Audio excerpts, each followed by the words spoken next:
I used to have trouble selling A-type prospects. You know, the type of prospects that are short and vague with their answers. They would often say to me, hey, I've been plenty of these calls, just get to the point, how much is it? I don't have time. Deep down, it would make me nervous. I'd get that sinking feeling inside of my stomach. I knew I had to do something, I just didn't know what to do. Or I knew I had to do something, I just didn't know how to open up the prospect or challenge the prospect. And because of that, these prospects will keep hitting me with, let me think about it, I'll get back to you, and never buy from me. What's funny enough is once I started understanding this concept from a Russian quantum physics book is when things started to change for me. I no longer felt nervous talking to these A-type sophisticated prospects. I started closing more of these. I became a top sales rep on top sales teams, trained sales teams to double, triple, quintuple their revenue, as well as training individual sales reps in different niches, helping them get to 10K, 20K, 30K a month plus in commissions. And really the first thing that helped me and the other sales reps that I've trained understand is number one, coming that's the mental frame or psychologically. So let's break this down to three different parts. Mental frame, sub-communication, and verbal. Mental frame is what's going on inside of our head because that's when, I'm not a huge mindset guy, but that's oftentimes when the battle is lost already. So here's what typically happens with most sales reps. The reason why they lose deals to A-type prospects or they really have trouble selling A-type prospects is because they're putting these A-type prospects on a pedestal. So going back to the Russian quantum physics book, there's a concept called excess potential. What excess potential is, the more we give meaning to something, the thing gets away from us. As an example, so let's go to the dating context, right? So before I even got into sales, I came from the dating/pickup community where I was going out and cold approaching 50 different women a day for 6-7 days a week to get better with people in general and try to lose my virginity, which I eventually achieved. So in the dating context, here's a woman and here's a man. This is what would be considered low excess potential, meaning that this guy doesn't really consider this girl as like a lot higher than him or a lot lower than him, right? So I used to have a roommate and he'd be very good with women. And so this is a typical scenario of, you know, whenever he would have that swagger, he wouldn't really view the girl as like higher status than him or so on and so forth. He'd have a great date. He would come back. Oftentimes they'd come home, read the Bible together, and he would, you know, they would turn into boyfriend, girlfriend, so on and so forth. Now also sometimes what would happen is that my roommate would come to me and he'd say, bro, I got this date with this one girl. Look at her. She's got a 100K follower. She's so hot. And whenever he would say things like that, I knew he'd fuck up the date every fucking time. How? Because I knew this concept of excess potential. Because he's putting more meaning onto the girl. Funny enough, what would happen is just like clockwork, he would come back home just by himself with his dick in his hand. And he would say, I would ask him, hey man, how'd the date go? And he'd say, oh man, not that good. I'm like, what happened? I was like, I don't know, man. It just didn't click. We didn't have chemistry. And I would ask him, like, why do you think that is? He's like, well, I don't know, man. She was hot. I'm like, could that be the exact problem? The fact that you're viewing this girl, you put her on a pedestal. Now, I'm not some dating expert. I just understand this concept, right? Because he was putting this girl on a pedestal. Oh, she has a lot of followers on Instagram. Ah, she's so hot. She's this, she's that. She's a lawyer. Because of that, when we put things on a pedestal, by distance, from a physics standpoint, the thing gets away from us. Now, why the fuck am I talking about this? Because on a sales call, it's the exact same thing. Everyone says sales and dating are pretty much the same thing. I'm here to actually explain that from a practical concept from someone who's been in both realms. Let's say this is us, right? Let's say this is us. And if we put a certain prospect, anything in general, but let's say we put a prospect on a pedestal, well, guess what? The prospect really gets away from us because it's not just like a woo-woo energetic field bullshit, but we're gonna start acting weird. Just like how my roommate, where he would be playful with the girl. He would make kind of fun of the girl, he would tease the girl, and he don't really need anything from the girl. He's detached from the outcome, and people can smell that shit. And because of that, he would have a good date almost every single time, and the girl would actually fall in love with him. Same thing here is I always say, the best sales calls we all have are gonna be with broke leads. I'm telling you right now. Just go back to your past sales calls. The best calls you've had probably are gonna be with broke leads or from +91 leads. Because, well, at least for me, I mean, I don't need jack shit from this person. Because I already know this person probably cannot buy if they're from like Nigeria or India. So I'm that guy where I have that swagger. I don't need anything from them, right? Now, I used to have trouble selling to A-type prospects or sophisticated prospects because, oh man, these guys have money, they're qualified, they are a doctor, they're making 200 grand a year. I can't talk to them in particular or so on and so forth. Now, we're gonna go more into the tactical parts later down the line in this video. But one thing to understand is that, well, I mean, are they any different as a human being? They're still a human being, right? They still shit. They still get sad. They still get happy. They still have problems just like you, me, all of us. And so when we put a prospect on a pedestal, now we start acting weird. At least for me, I knew I had to challenge the prospect, just like yourself. Like I've probably been through different sales training programs before. So I may not be at the skill level I want to be at, but I at least have the awareness where I knew I had to do something to either challenge the prospect or point out the fact that maybe they're only giving one-word answers being vague, right? And so I theoretically knew that, but I didn't or could not because I had that mental pedestal, putting this person on a higher pedestal. And because of that, I'll fuck up the sale every fucking time. It's funny enough because I didn't want to fuck up the sale and I didn't challenge that person, counterintuitively, I fucked up the sale. So it's not funny how that works because whenever we try to walk on eggshells where we're too careful with the prospect or with the woman, whatever situation, we counterintuitively fuck up the thing. And so how do we reverse this, right? So how we reverse this is we got to lower the excess potential to a point where we view the prospect as equal, just like you and me, just like they're a human being, we're equal. One concept, one mental frame that really flipped the switch for me as well was, I remember when I was selling at 7th level and I was debriefing this one sales call and I believe I could not close that call. And I think I was talking to Jeremy Miner at the time, the founder of 7th Level. I think I was telling him, hey, Jeremy, maybe I need to sell him better. Maybe I need to do a better job selling him. And Jeremy said, well, correction, Brian. You need to do a better job having him sell himself because who has the problem? I was like, well, the prospect does. Okay, who has the solution? I was like, well, we do. Right. So the prospect has a problem of X and Y and Z, where they're not making the money he wants to make, not having the skills he wants to have, not having the freedom that he wants to do, or not having the goal that he wants to have, right? Also at the same time, who has a solution? Well, it's us. As a sales rep, we represent the business. We borrow the authority and the social proof from the business we sell for.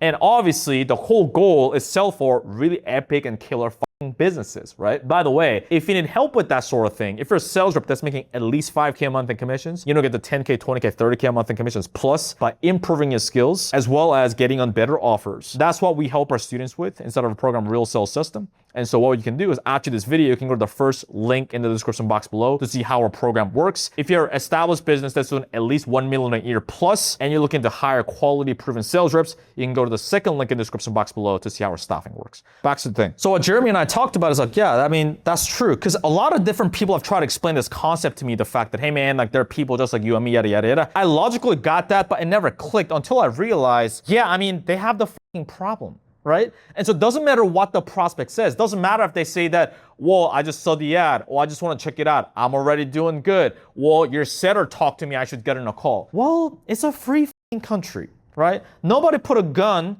next to their head saying that, well, you got to book that sales call. You got to hop on that sales call. Ain't nobody did that. And nor do they have to do that. And so even if they say they saw the ad, I mean, we all see 50,000 ads every single day on our phone. We're not booking a sales call with every single one of them, nor are we hopping on a call with every single one of them. We'd only do that when we see the value and when it is an actual necessary need, right? And so just realize that doesn't matter what the prospect says. It's just like a woman, right? A woman saying that, oh, I want a good guy.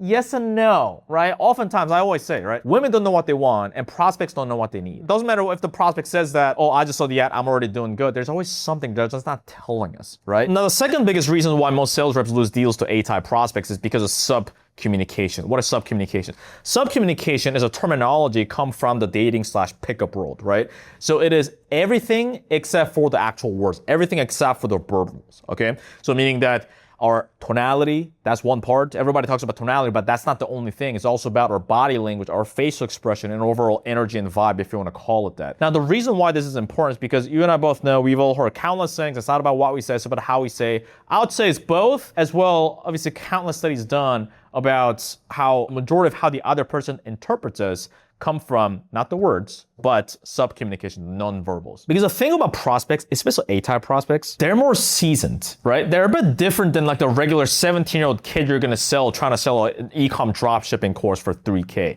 It's a bit different. These people are generally speaking more successful. They're generally speaking making more money and they have more life experience, so they're a bit older, right? Number one, the reason why it may seem a bit more difficult, but the reason why it's worth actually learning the skill of selling A-type prospects is because guess what? They have more money. And so if you want to sell higher price shit, aka higher commission shit, to people who have more money without having to deal with so many brokies. It's a very valuable skill to have, to learn, and be able to sell to A-type prospects. If you want to keep being stuck selling 3K programs, like 3K dropshipping courses to 17-year-olds who have no money and have no credit history, then fine, then you can just ignore this. But if you want to be able to get to the point where you're selling 10K programs, 30K programs, 50K programs, 1K, 3K, 5K commission per sale, like our students are doing, then the people who have money, people who will be able to buy these things, they're gonna be more A-type generally speaking. And so going back to the sub-communication thing, the reason why it's important because these people, because they have more life experience, they're more business savvy, they can really smell if you are the shit or not, right? They can really tell if you have certainty and how much certainty you have and how trustworthy you are and how much of an authority that you carry in that sales interaction. 17-year-olds with less life experience, they can still kind of tell, but you can get away with more shit because they have less life experience, so they're not able to smell that much of a thing. The whole reason why I bring this up is because if there's an inch of uncertainty or lack of authority that they smell from you, they're instantly gonna jump on that and they're gonna be like, hey man, I don't have time. How much does it cost? Hey man, I don't have time. Can you just tell me what you guys do, how you guys are different from other companies? Or they're just gonna be vague, giving one-word answers the whole time. At the end of the call, they're gonna be like, yeah, sounds good. Just send me an email. I'll get back to you. That's really how it works. So that's why it's important to carry ourselves in a way, not just talk, but embody and carry ourselves in a way where we are the type of person that these A-type prospects or the more successful people are willing to open up, tell us about their true situation, problem, their desires, and actually follow our lead. So most sales reps who don't have that much experience selling to these A-type prospects or who are not able to do this, who are not able to embody these character traits, they talk in a way where from the other party it's perceived as lower certainty, lower confidence, lower competence, and lower trustworthy, right? How it sounds like is they may use quite a bit of filler words. They may be like, yeah, so what are you looking to achieve? Or they may come off too timid or they may come off too shy, and because of that, these people, they're like shark in water. If they smell blood, they'll fucking go for it, which is why it's important. And not to blow smoke on my own ass here, but speak and carry yourself in a way where it's extra authoritative, almost to a point where you over-exaggerate your certainty and your authority, because you'd rather talk in a way that's too dickish, too much of an asshole, than just kind of talk like this and, yeah, so what are you looking to achieve? Or, do you like it? Being too nicey guy. You'd rather be too much of a dick because at least at that point, more prospects will respect you, and at least you can tone it down if you're being too dickish. So sub-communication is one of those things where I have to take a look at what you're doing in real-life sales call recordings as well as actual role play and feedback. So that's really the best way for me to give you feedback and really correct things, because there are blind spots that you may not even know what's going on. Even if you do know, you don't really know how to train them to fix that. It's like I can watch a gazillion videos about Steph Curry shooting three-pointers. I'm like, okay, I theoretically get it. That doesn't mean I can shoot like Steph Curry. But I digress. Now, the third point is the verbals. The verbals actually do matter as well. What kind of languaging you use can either gain more authority and trust from these A-type prospects, or can actually repel these A-type prospects, as well as actually close them off. A common mistake I see sales reps make is using lower level languaging, like asking questions like, what are you struggling with right now? What is your biggest challenge? Or using bro talk like, yeah, man, but well, what's it doing to you, man? Or how's it going, dude? Those things can also repel these A-type prospects. Now, that's not to say that you cannot say man or whatever. It really depends on the exact demographic you're speaking with. But if you're dealing with more corporate individuals, or if you're dealing with like lawyers and those kind of individuals, oftentimes the language actually repels the other person because to them it comes off more unprofessional. So it's really important to really understand the demographic you're speaking with and really tailoring to that. That is called social calibration. Now, in terms of the other language like we talked about, what I mean by lower level languaging is like struggling, those kind of things. Those are for brokies, right? The brokies may resonate with that more. It's like, dude, I'm struggling. I'm like paycheck to paycheck. Because those individuals, they're in the red zone right here. They're in the bottom of the hierarchy where their physiological needs are not being met, right? Their rent, their food, and their shelter is in the red zone right now for those people. But if it's speaking to like A-type prospects or people that are making more money, those individuals are going to be more on like upper here, right? Meaning that their basic needs are met. They're not struggling with rent. They're not like stressed out of their mind because of money, those kind of things. It's not that these people don't have problems. It's just the problems and the needs look and sound different. So as an example, whereas like a 17-year-old kid with like no job and no money, or like a definitely broken jobless person, their problem may sound something like, oh man, I'm really struggling with right now. I'm like paycheck to paycheck. I'm stressed out about money. That's a common thing. But with more like A-type prospects, more successful prospects making more money, who have more money, it may sound something on the lines of, well, I want to retire sooner. That may be another thing, right? Or it's like, I want to leave generational wealth for my children. I want to leave a legacy for my children. And so now we can probe and clarify into what that means for them specifically and why that is important. It's just like the concept, right? Problems never go away. It's just the quality of the problems increase. I mean, look at yourself, right? Before you got into sales, your problem was like, oh, I don't know, what am I going to do with my life? I'm making no money. But if you're watching this, like you can pay rent, you're not like paycheck to paycheck, like you're making money, you just want to make a lot more money, right? Same thing with me too, right? When I first started this journey of like trying to make money online, I was like, I'm living in my parents' house, I have like no money in my bank account, I'm like, what do I do with my life? And as time went on, the quality of the problem increased, right? It's like, okay, now I can travel a bit more. And then the higher quality problems like, dude, I hate sitting in economy class. Yes, if people in the third world country looked at that, they would be like, whoa, poor you, Brian. Yes, but still, that pissed me the fuck off, right? So after that, I was like, okay, cool. Like now I want first class, business class flights. Now I get that, I was like, fuck. Now I want like private jet, those kind of things. So same thing with, my living situation. Before I was living in my parents' house, I just want to move out. I'm living in a 1-bed, now living in a 2-bed in one of the most expensive cities in the world, in one of the most expensive buildings in that city. Problems never go away, problems increase. Nonetheless, it's still a problem and a need, right? So it's just understanding that it looks different. So when you use words like struggling or like challenging to the prospects, it's gonna repel them. They're gonna be like, oh, it's gonna push them away. They're gonna close off more. Another thing too, when you try to do more like emotional based selling with these individuals, like, well, how does it make you feel? Those kind of things is also gonna repel those people. It's not that these sales are only logical. It's not as emotion, like there's like no emotions involved. And it's not that these people don't have emotion. It's not like these people are robot.